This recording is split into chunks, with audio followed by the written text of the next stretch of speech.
everybody, and welcome to Your Spiritual Best Friend on Spotify or wherever you guys are listening to the podcast.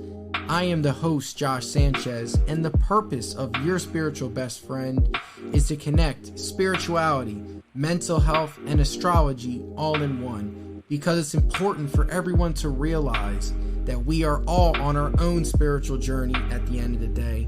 So the more we open up, the more we are able to connect with each other and grow as a collective society. So sit back and relax and enjoy Your Spiritual Best Friend.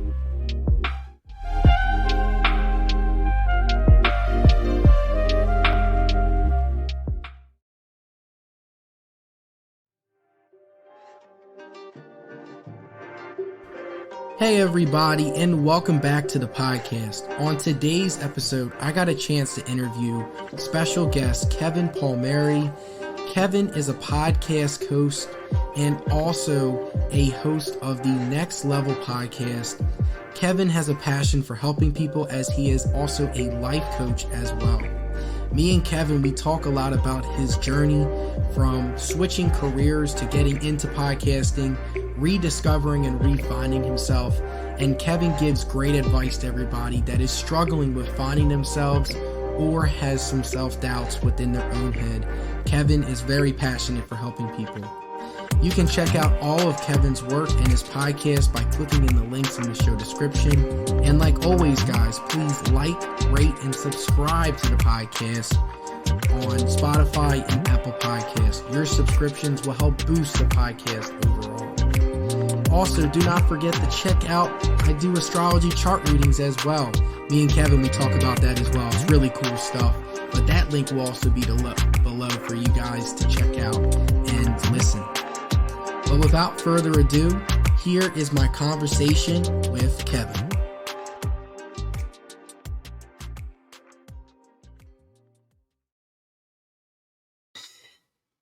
Hey everybody, and welcome to Your Spiritual Best Friend. I am your host, Josh Sanchez, and I'm here with a very special guest, Kevin. Kevin, what's going on and how are you doing? I am living the dream, Josh. We had a wonderful conversation behind the scenes. I think you and I are going to get along wonderfully, and I'm very excited to see where we go with this conversation today, my friend. Definitely, Kevin. I am also very excited as well to see where our conversation is going. And thank you for reaching out and wanting to come on the podcast. So pretty much how I always start all of our podcasts is just with this very simple question, Kevin. When it comes to passions and stuff that you love to do for work, what are some passions that you have and what are some things you enjoy doing for work? One of my greatest passions, and hopefully you will get to see this throughout this interview, is podcasting. I, at this point, have probably done close to 1,500 podcast episodes, and it never feels like work. I'm always grateful I get the opportunity to do it, and I'm always very happy after. I'm always glad I did it. So that is one of the best things for me, and I love having deep conversations with people behind the scenes. I do a lot of coaching, but it's not just telling people what to do. Oftentimes we're digging into the identity level of who a human being is. So having a real deep conversation, there's something awesome about that. I completely agree, Kevin. Unlike the radio, because before I got into this podcast, like I had some experience with radio. There's a lot of SEC guidelines, and it's very hard to get personal sometimes because you have to be careful with what you say. Whereas with podcasting, you can be honest, you can be truthful, because if you have your own podcast, you are the one that is dictating what content comes in and what content comes out. So as I was hearing your answer, I was just like, yeah, very spot on point. That's really the difference for anybody that is interested in getting into podcasting. That's where the difference is between podcasting and radio. Radio has a lot of guidelines to follow. Podcasting is more free and free flowing. But is there anything you would like to add, Kevin? No, I think that's wonderfully put. We all have a message, and if you can get your message out there, I think that's what we're all passionate about anyway. It's just about finding the vehicle. For me, it happened to be podcasting. I'm very blessed that I found it, but if you're watching or listening, maybe it's something else. Maybe it's volunteering or building or whatever it may be. So find your thing and go all in if you can. Definitely, Kevin. And just take me back a little bit. I know you said that podcasting has been like your avenue to really help find yourself. Take me back to the very beginning when you just started podcasting. Like, how did that go for you? Because I know we all have a journey and we all have a story to tell. Yeah, I went through a difficult breakup, Josh. And when I went through this breakup, I started looking in the mirror to figure out who I was. And my goal was to raise my awareness, right? Why do I have these insecurities? Why did this breakup happen? I just wanted to explore myself at a deeper level. So something interesting happened. I said, you know what? I need to make more money. So if I make more money, all of my problems will go away. And I said, that's what I'm going to do. I'm going to make all the money I can. So that was my intention for the next year. That next year started, and I ended up getting a promotion at the job I worked at. So I worked in the weatherization industry. So it was my job to go into buildings and make them more energy efficient. Beautiful side of it was I worked on state and government contracts. So I made anywhere from $60 to $120 an hour, which was great for somebody who didn't have a college degree. So me being promoted to a foreman meant that I was on the beginning to the end of every job. And I was working a lot of hours, but most of our work was on the road. So I lived in New Hampshire. I did a lot of my work in New Jersey, which was like 6 hours away. Fast forward to the end of that year, and I had been on the road for 10 out of the 12 months. Every single week, I was living in hotels, living out of my suitcase, working different hours, driving 6 hours, 8 hours sometimes, just burning the candle at both ends. I didn't really care because I was making a ton of money. So we get to the end of that year, Josh. I got my final pay stub in hand, and I said, all right, let me open up this bad boy, see what we got. And I made $100,000 at 26 with no college degree. But I realized in that moment, and we're talking about consciousness, I realized in that moment that for most of my life, I had lived unconsciously, just going through the motions, hoping things would work out, hoping for the best. The opposite of unconscious is hyperconscious. So I started a podcast called the Hyperconscious Podcast. And in the beginning, it was just a passion project. I was interviewing my friends. We were talking about fears, love, dreams, goals, all of that happy jazz. It got to the point where I was starting to get some feedback regarding the podcast. People were reaching out saying, hey, this episode was awesome. It's helping me change the way I think. And I think in that moment, I realized that I just found my passion. It's like, wait. I can just have a conversation with somebody and actually impact somebody else. Okay, that's interesting. So I stopped caring about my job almost overnight. After I made that money, I stopped caring about my job because I knew that's not the destination I wanted to get to. So I start calling out of work. I start leaving the job early. I am showing up late. It just kept getting worse and worse. And for a while, I was beyond burnt out, and I was miserable, and I was getting depressed, and I was dealing with anxiety, and my mental health was just on the downturn because I was not listening to any of the signs. And it got to the point, Josh, where I was sitting on the edge of a hotel bed in New Jersey. My alarm went off at like 5:15 in the morning, sat up, slid to the edge of the bed, and I was lacing up my work boots. And the best way to explain it is there was 10 televisions on in my head at the same time, and every single one was on a different station. And one was saying, you're stuck here forever.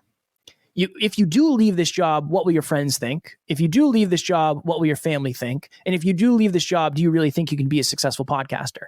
And in that moment, I felt like if I ended my life, I would take my problems with me.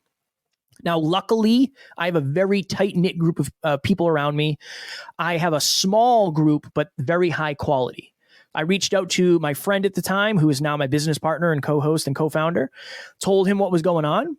And he said, I think you need to make a change. Your environments have been the same, and I don't think they're serving you.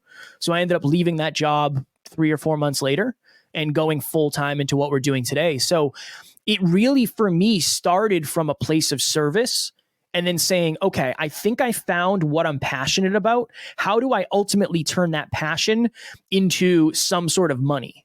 How do I turn that passion into profit? That's really where it started for me. I just wanted to keep going. I didn't want to have to go back to a job. I wanted to figure out a way to make this my career. Wow, Kevin, first I want to say very powerful stuff. First, credit to you for being vulnerable with sharing your story, because I know that definitely can be very intense, and it can be very hard, because we all go through blocks because we're all going through our journeys, we're realizing things. And I can only imagine for you, I think you visualized it perfectly when it comes to, you just pictured in your head, there's like a TV and there's 10 different stations playing. I feel like there's moments in all of our lifetimes where we experience that might not be like to like the 10 stations, but like multiple thoughts that are just going through our head. Like, am I good enough? Am I worthy? Is this serving me? How would others view me? Like that's all anxiety coming in because we're humans, and we're creatures of habit, and we get used to behaving a certain way for years and years and years, and then eventually we reach a point where it's like, this is no longer serving me and you got to try something new. And that's very intense. And credit to your friend for giving you some great advice and helping you steer into a different direction.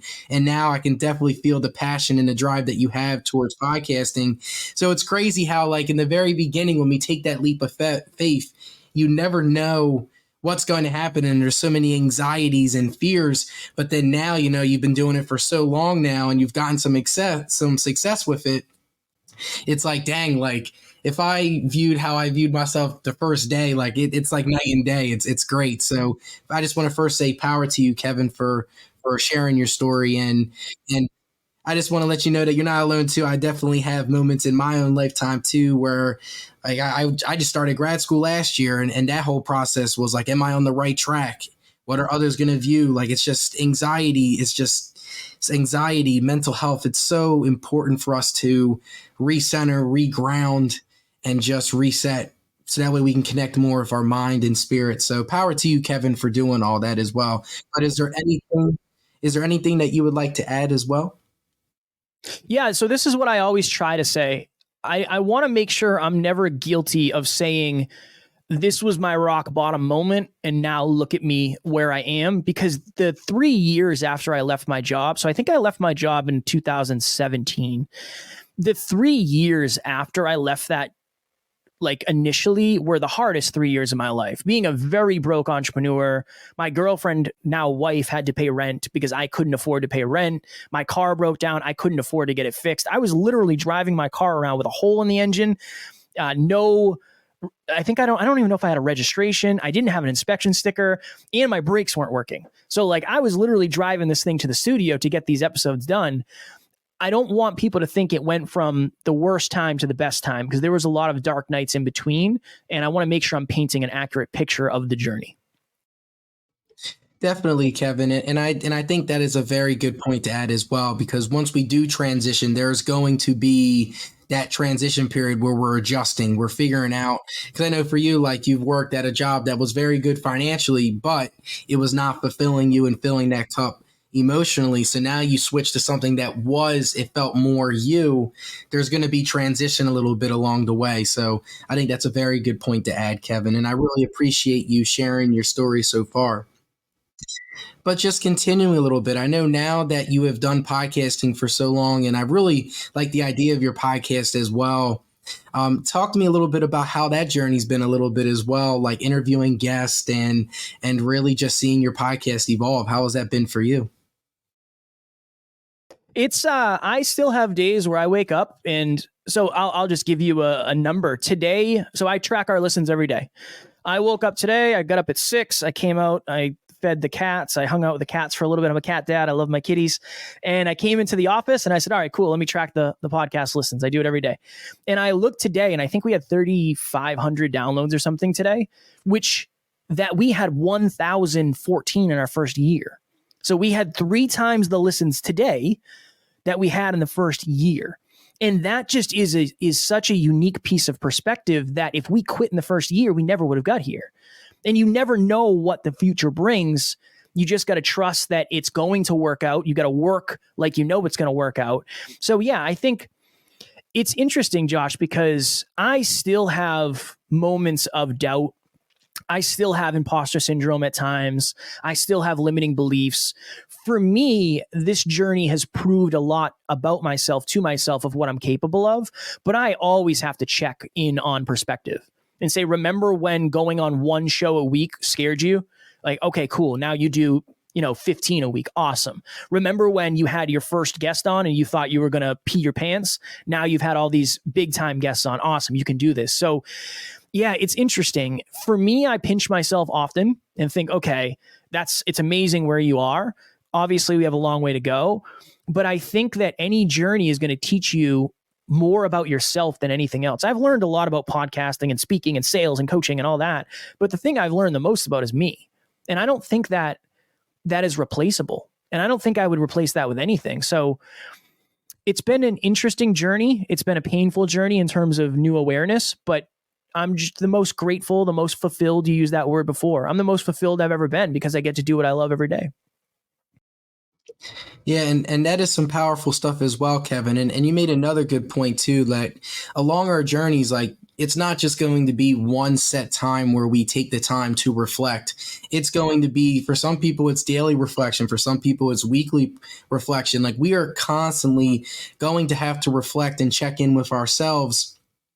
Is this fulfilling me? Is this okay? And that's something that I think as a society we're working towards normalizing a little bit, but there has to be a lot more work. And with that, the more people are vulnerable with sharing their stories, the more awareness we gain as a community aspect. But I just wanted to add to your point as well that it is a constant journey that we're on. It's not like you're just going to reflect one time and things are going to completely be okay. Like, no, like for myself, I check in at least a couple times each month to see, hey, how is my month going? Is this okay? And if not, then all right, let's steer back and let's try a new direction so that way I can get back and feel fulfilled again. So it's just a constant journey, Kevin. And I just wanted to add to your point a little bit. I appreciate it. I always suggest this, Josh. You and I are podcasters. So we get the opportunity to say, okay, where was I during episode 1? Where was I during episode 10? If you're listening to this and you're not a content creator and you don't have the opportunity to reflect on past content, take out your cell phone and record either a video or an audio note to yourself right now. What's going on in your life? What is something you're super excited about? What's something you're afraid of? What's a success you've had recently? What's a failure you've had recently? And then check in on that in a couple months. I'm telling you, we forget how far we've made it. And on the opposite end, sometimes we forget or we lose sight of how far we haven't made it. But you need that perspective. You need that awareness. You need to see the truth so you can operate accordingly. And I know a lot of people don't have the opportunity like you and I do for content, but use your cell phone. Take a video of yourself and look at it in 6 months. If you're happy with the change you've made, awesome. If not, that's okay. That's a new awareness for you to make different changes.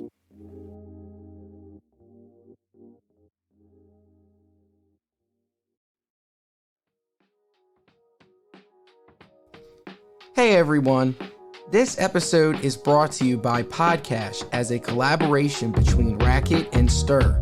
Podcash gave away over $100,000 to up-and-coming podcasters as a way to support insanely creative and inspiring podcasters. We know how difficult it can be to get a podcast off the ground and running, but with Podcash, it's a great way to get cash, and best of all, it's all free for your podcast. So if podcasting has been on your to-do list or you're already a podcaster, go to podcash.com to stay up to date with future podcast happenings. That's again, podcash.com, podcash.com. I hope to see your future podcast.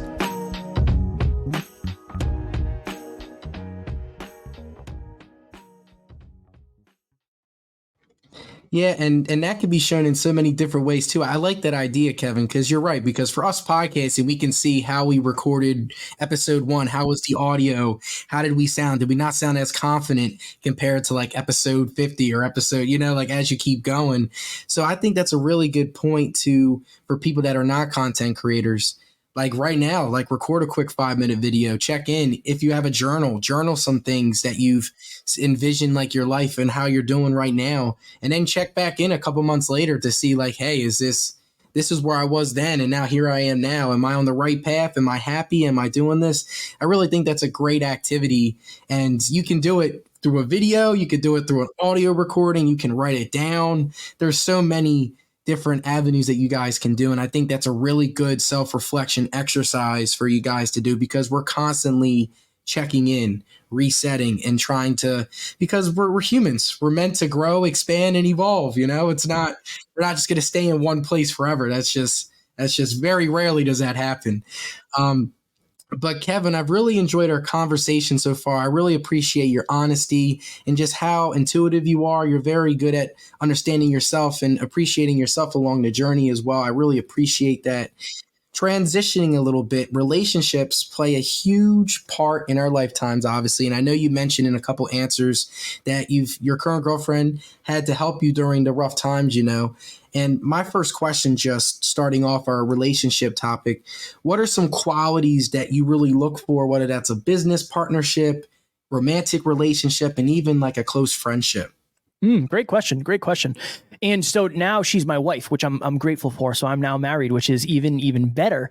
So I think about it this way, and I didn't create this. I actually got this from my business partner, who got this from his amazing partner. If you break it into core values, core beliefs, and core aspirations, you are way more likely to succeed long-term with anybody in your life. So some of the things I look for, humility is one of the biggest things that I look for in any partnership. That's one. Humor. There has to be times where we can laugh together, because life gets heavy. And if you can't laugh it away, it gets even heavier. Kindness is one. Consistency is another one for me. Being able to consistently show up, not only in your mood and your energy, but to get things done. That's super important. So those are a few that I look for. Reliability goes hand in hand with consistency. So this is my thought for people out there. Write down a list of your 5 core values. So it could be humility, being on time, generosity, right? Write down your 5 core values. Write down 5 beliefs, core beliefs that you have. So one could be kindness solves everything, or love solves everything, or love makes everything better, whatever it is. Write down 5 of the beliefs that you have, and then write down 5 of your core aspirations. What do you want to accomplish? I aspire to be the most generous version of myself. I aspire to show up every day and bring brightness into the world.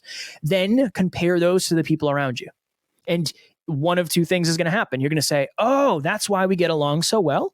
Or you might say, oh, that's why there's so much resistance in that relationship. Alan, my business partner, and I, we get along so well because our core values are very, very similar. Our core beliefs are very, very similar. And our core aspirations are to change the world. And if at any time those change or shift, the relationship will have to get reset. But checking in with that, core values, core beliefs, and core aspirations, that will give you a really good overhead view of why the relationships that you have that are working, and vice versa.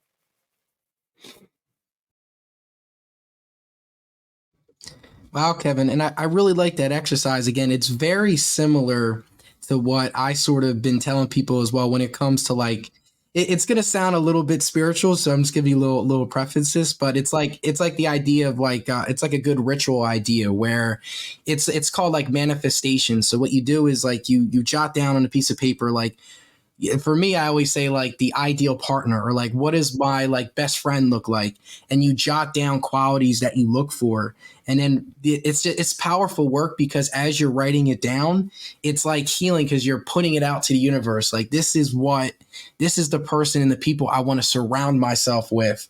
And once you have an idea on what you want to like surround yourself with, like you said, those core beliefs, then you can find people that match those core beliefs. You can realize, dang, the people around me are not matching my core beliefs at all, what I am matching. So, and then you can find new people that do that. So I think that's very powerful stuff. And you might not even realize it now, but that's actually some really good spiritual work. It's just a lot of people, there's some fancy terms towards it. Some people like to call it manifestation. They might do it during like a full moon or a new moon ritual, because this podcast does have a little spiritual element to it. So I just wanted to highlight that.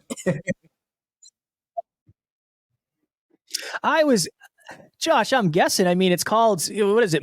Your spiritual best friend. I can only imagine we're gonna go spiritual. Can I add a little bit to manifestation really quick?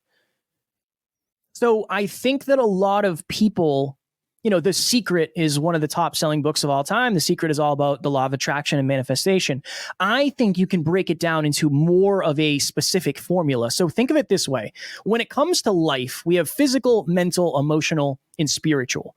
If you just break life into those 4 categories, those 4 segments, manifestation is the opposite. So manifestation is spiritual, emotional, mental, physical. Spiritual, you, to Josh's point, imagining something in your life that does not yet exist, imagining it, writing it down, thinking about it constantly, focusing on it, surrounding yourself with the thought. The next level is emotionalizing. What would it feel like? What would it smell like? What would it taste like? What would the feelings that you have be like when you get that thing? So you're emotionalizing it. You're bringing that into your life. The brain, the mind cannot tell the difference between an imagination, like an imagined thought, and something that really exists. Then the next one is strategizing, mental. What are you doing with your mental capability to strategize long term to get the things that you're thinking about? And then the last one, physical, that's taking action. I think that's where a lot of people get lost. I find that some people are really, really good at the strategizing and taking action, but the imagination, emotional, spiritual part can lag. And then some people are really good with the spiritual and the emotional side, but they're not necessarily good at strategizing and taking action. So if you don't feel like you're manifesting the things that you want to, check in. Which one of those is weaker? What is the weakest? What is your strength? What is your weakness? And then work on that accordingly. I think that it's more encapsulating of everything because it does take action. Josh, you can say, I want to manifest the best podcast in the world. Awesome. But you're still going to have to strategize and take action towards those. And I think oftentimes people forget about those. Oh, yeah, I completely agree as well. I think the manifestation is a good first step to just project, hey, this is what I want. And then what you said, Kevin, then the next step is creating a strategy to get what you want. So because especially if you have like a goal, like I want to have the best podcast, it's not going to happen overnight. Similar to anything, it's going to have that day-to-day work. So I completely agree, Kevin, and thank you for adding to that point as well. And I've really enjoyed this conversation so far. Thank you so much. Of course, my friend. I am as well. My just last question, just wrapping up just the whole relationship topic. When it comes to like romantic relationships, they can definitely be a lot. You learn a lot about yourself along the way. What's some advice that you would give to someone that is just starting in their relationship or someone that is looking for relationship and like dating advice? Oh, man. One would be if you're single, so you know how people will get broken up, they'll have a breakup and people say you should go be by yourself for a while. The reason you should go be by yourself for a while, from just in my opinion, is because you need to heal the parts of you that are going to reattract negativity or something into your life that you don't want yet. I think so many of us assume that we're going to find a partner who quote unquote completes us. You have to be complete in yourself first. And if you're not, you can have the ideal dream partner and you still might find a way to self-sabotage that. So that would be one part if you're looking to date. The part if you're new to a relationship or even if you're in a seasoned long-term relationship, number one, make sure you understand that at the end of the day, you're a team. Yeah, it might be a pain for you to do something that your partner said they were going to do. But if you think of it from the aspect of, look, we're a team. This is going to help both of us. Let me lead from that frame. That's one easy shift. Just as an example, the other morning, so my wife cleans the litter box at night. I do the litter box in the morning. She forgot to do it at night. Two things go through my head. One, she didn't do her job. I'm not going to do mine and she'll take care of it later. Two, we're on the same team. It's not about who does it. It's just the fact that it gets done and I can communicate my truth based on that. So that's one easy thing. Another thing is make sure you're bringing as much to the table as you're taking away. Right? Make sure you're meeting your partner's love languages. Make sure you're making them feel good. Make sure you're supporting them. Try to over deliver as much as you can. And the third thing I would say is understand what is the intention? What is the goal? What is the reason you're in the relationship? Ultimately, the reason to be in a relationship is growth. That's why relationships are so amazing, to Josh's point. You're going to learn so much about yourself, about your partner, about the world, about your ego, about your insecurities, whatever it may be. Understand that if you're in a relationship, the point is growth. So if you go in with that frame, maybe you're more willing to have difficult conversations. Maybe you're more willing to look in difficult mirrors. I think those are three simple things that can help you kind of adjust your mindset and your expectations in your relationship. Wow, Kevin, I will say that's because I had a couple of questions to build. You answered all my questions. I will say that was just a very spot on answer because like we've been talking about, relationships, you're learning a lot more about yourself. And I really like the idea of working as a team. It's all about that mindset. Like, I think we expect I think sometimes we have so much like high expectations, not only for partners, but also like just like we expect our partners to do all of this work for ourselves when it's a team. There's going to be moments where you're going to help your partner out. There's going to be moments where your partner helps you out. As long as you guys are working together throughout the day and no, not one person is not going above and beyond for the other person, like too much work, as long as that's not happening, like this is a team. That's what a relationship is, and you guys are growing. And I agree. We're all meant to grow from our partners, we're growing together for the ones that last, and for the ones that don't, it's okay. Like you've learned some things. And I also agree with your point that if a breakup does happen, give yourself some time to reflect. Don't jump immediately to another relationship, because most likely it's just going to lead to more chaos. I've seen that throughout my lifetime so many times. I can't even count on my hands how many times I've seen that. So great. I've been a part of it several times, so I very much understand. Yeah, me too. We all have our moments. I completely agree.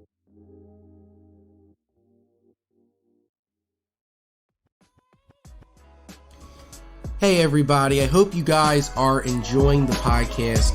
I just want to give you guys a very special announcement. So starting in the beginning of September, I will be doing astrology chart readings for anybody that is interested in learning a little bit more about themselves and their natal chart. I am not someone that is going to predict the future, but I am someone that is going to give you guidance and really help you process yourself in the present moment, whatever challenges or blocks that you face.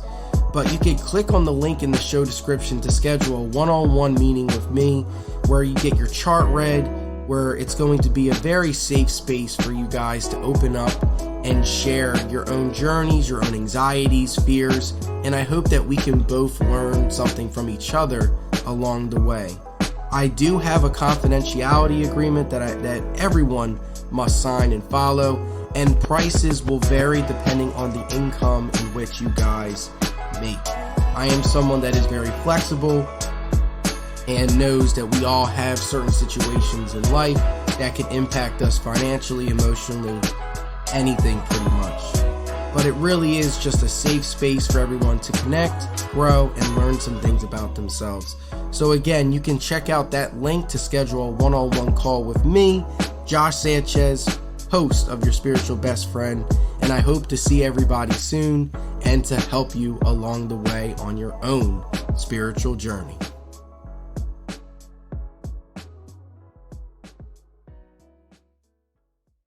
Let's transition a little bit. I know we talked a lot about relationships and your journey through discovering your podcast and self-discovery, which has been great to hear. This podcast, we like to add a little bit of an astrology element to it. It's really cool. So Kevin, my first question, just starting off, when it comes to astrology, what's your overall relationship with it? Do you know a little bit about it? How do you feel about it overall? I would say I have a very, very low awareness and very little relationship with it. Not that I have anything against it. It's just not something I have studied. So I would say I'm pretty, I don't want to say the word ignorant because I think that sounds negative, but yeah, I'm ignorant. I don't know much about it. Of course. And I always like to view astrology for everyone that's just getting started. It's just another tool in the toolbox to help us understand ourselves. And hopefully, Kevin, through our little reading today, you might learn a little things. And if you have any other questions, I can also send you information and stuff once we're done recording. I appreciate it. I'm excited. I'm excited to learn. Of course. So for Kevin, for you, so just starting off the astrology chart readings, there's this website. It's called thehoroscope.co. And what happens is once I figure out your sun and moon sign, you just Google it, and a bunch of people, they teamed up and they do little readings based off of your sun and moon.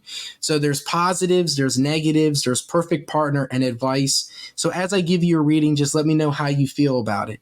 So Kevin, you are a Leo sun with a Libra moon, and it says a reliable personality. These people are responsive to criticism and wish to please others. Positives, very caring, witty, and creative. Negatives, can be anxious at times and indecisive at times. Perfect partner, someone who will bring beauty into their lives. And word of advice for your sun and moon combination, they should take a step back and analyze the moments in which they become a little bit too egotistical. So as I give you your positives, negatives, perfect partner, and advice, what are some thoughts that come to mind? Number one, I do believe I'm a very reliable human being. If I tell you I'm going to be somewhere, I'll be there. I'm a man of my word unless something changes. But yeah, I'm very reliable. So that definitely resonates with me. I think you talked about ideal partner bringing the beauty. One of the things my wife has said to me so many times is, babe, stop and smell the roses. Like literally just stop and smell the roses. You're so focused on everything else. So I would say that. The anxious part, of course, I get anxious often. That's definitely part of it. The creativity definitely speaks to me as well. And the egotistical part, 100%. I want my main core value is humility. But as I learn and as I grow and as I become more confident, oftentimes confidence is a tool that I don't know how to use yet. So I may overshoot the confidence and look like I have an ego, and I'll reflect and say, oh, okay, what happened there? Okay, yeah, I didn't know how to use my confidence or direct my confidence. So it came off as egotistical. Then I'll reflect on that and try to make changes accordingly. So I would say very accurate overall. Of course, and I'll make sure I'll send you the link once we're done recording as well. But that's what I like to start off the reading with. And when it comes to your rest of your chart, so if anyone tells you anything about astrology, like they always say, like, what's your big three? So your big three consists of your sun sign. So that's where the ego is. That's where like how you present yourself, it's the ego, it's all the external world. The moon is what's happening internal. So the unconscious, emotionally, what's going on. And then your rising sign is the mask that you present to other people. So it's like first impressions. So it's like you might get a good read off of somebody when you first meet them, but then once you get to know them, their personality might be a little bit different than what you thought. But that's an example of like how the rising sign works. And so your big three are just the follows, and I'll tell you a little bit about them and just let me know how you feel. So we'll start with your sun. So your sun sign is a Leo, like I mentioned a little bit earlier. So Leos are very passionate. Leo is the lion, and Leo is ruled by the sun. So if you think of the sun as a planet, what does the sun do? It brightens up all of the planets. So when it comes to like a strong sense of self, that's where that Leo comes in for you, and house numbers they tell you where you might feel this energy. And in your chart, your your sun is in the second house. So the second house involves material possessions. Money is in this, but also how we value things emotionally. It's sort of like that's like the house where it is. So when it comes to like finances or like material things, have you ever felt like that, like passion or that extra fire? Have you ever had that conflict a little bit when it comes to like finances and just trying to express yourself, or because your ego that's where it is, it's in that second house? I'm a very money driven human being. So for me, it's impact first. Like I want to impact as many people as humanly possible. A close second is definitely money, possessions, materials. So I would say that lands for me. And I'm also the CFO of our company. So I track our finances every single day, and I'm hyper focused on money. So I would say that's accurate. Oh yeah, of course, because when I see your chart right away, I always look at where's the sun. First, what sign is the sun, and then where is the sun, because that's a very important part. And then the second part, so I know I mentioned your sun is in Leo, your moon is in Libra. So Libra is the balance scale. So it's that they want to find that harmony and that balance between work, relationships, even like personal, like what you want to do for social life. Libras love to find that balance. And if once things get thrown off of balance, that's when the anxiety and the indecisiveness can take over. And for you, that's what the Libra sign is, but it's in the fourth house. So the fourth house involves it's anything that is not seen in the public eye. So it's all like stuff that happens at home, stuff that happens so it's like the sense of home, caretaking. Have you ever, like, how important has balance been for you in like your home life? Yeah, it's been very important. So being an entrepreneur is obviously a challenge, right? Being a business owner and everything ends with us. Like if I don't work and get clients and blah, blah, blah, we don't pay the bills. So that's obviously a challenge. I've definitely this year done a better job of setting my own unique boundaries. And we break it up like this. So I would say like 90-10. So I sleep 8 hours a night. So that gives me 16 hours of quote unquote potential work time. I break that up into 90% of those 16 hours I'm working, 10% I'm R&Ring. So 1.6 hours a night, I'm pretty much R&Ring. So I would say my balance is the best it's ever been, but I'm trying to make sure I make extra time throughout the day. Like if I see my wife walk by, just say, hey, come sit on my lap and let's talk for a minute, or, spending time with the kiddies. So yeah, I think I'm optimizing better than I ever have. So I would say that speaks to me as well. Sounds good. Sounds good. And then the last part that I really like to talk, and then I'll do one more point because I see a couple other things, and we'll wrap everything up. But when it comes to your rising sign, so you know how I mentioned how like this is where like the birth time is very important because depending on if you know like what time you were born, that'll tell you what the house systems are, and you'll figure it out. And that's all that. But your rising sign, it's sort of like the energy that you want to present to people. It's also the energy that you want to push yourself to become. And your rising is in Cancer. So Cancers are very kind, very emotionally in tune, very good at like caretaking, nurturing. And that's something that you really want to present to people. So like, and also the thing is with Cancers, they are like a crab. So picture like a hard shell on the outside, but then in the inside, a crab is very like soft, gentle, kind. So you might also present that to people a little bit too sometimes, where you might be a little bit too hard, but then like once they get to know you, they realize you're a very cool, down to earth, chill person. So when it comes to Cancer being your rising, is that something that you've strived towards when it comes to like being more being like that caretaker a little bit, being more emotionally in tune and reading the emotions of people? 100%. My goal is to make people feel safe. I mean, that's during this interview, that's my goal. When we do our podcast, anytime I'm somewhere, I want to make people feel safe, and I want them to feel like they can be themselves. And I want to be inclusive. I want everybody to feel safe. So I would say that's accurate. And then if you think about it, I'm a tattooed bodybuilder who loves mixed martial arts and training to fight. So I would say that's also the hard outer shell. That's pretty accurate, I would say. Oh man, you got me laughing in the background. I mean, it's pretty accurate. I will say that's what I'm saying. This stuff it's like another tool in the toolbox to really help understand ourselves. But Kevin, I've really appreciated everything from you being so open to share your astrology chart to also you describing like your journey and even your relationships as well. I really appreciate everything. Where can everybody check out your podcast and all of the wonderful work that you do? I appreciate that very much. And it was wonderful. I had a very good experience. I appreciate you making me feel safe and asking questions and being curious. It was a wonderful experience. Our podcast is called Next Level University. We do an episode every single day, and our thing is heart-driven, but no BS, holistic self-improvement for dream chasers. So we're on all the podcast platforms as well as YouTube. And then if you have any questions or you want to reach out, my handle on Instagram is @NeverQuitKid. I do all my own social media, so I will send you a video back, and anything you need, I'm here for you. Perfect. And I'll make sure, Kevin, to put everything, all the links and stuff in the show description so that way you guys can check out all of Kevin's work and all that fun stuff. But Kevin, it's been an honor. Thank you. Keep up the great work and stay safe. Thank you, Josh. It was a pleasure.